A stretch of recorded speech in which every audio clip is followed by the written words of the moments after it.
मेरी घर वाली, मैं हूँ तेरा घर वाला। अब छोड़ के आलस तू, जरा चाय बना कर ला। जरा जल्दी किचन में तू जा, थोड़ा तल के पकौड़े भी ला।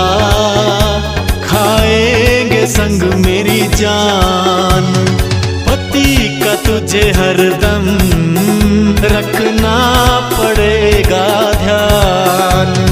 इतना ना अब तुम फोन चलाओ, चाय की खातिर मत तरसाओ।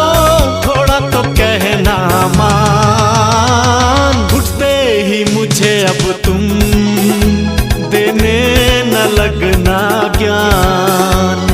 पति का तुझे हरदम रखना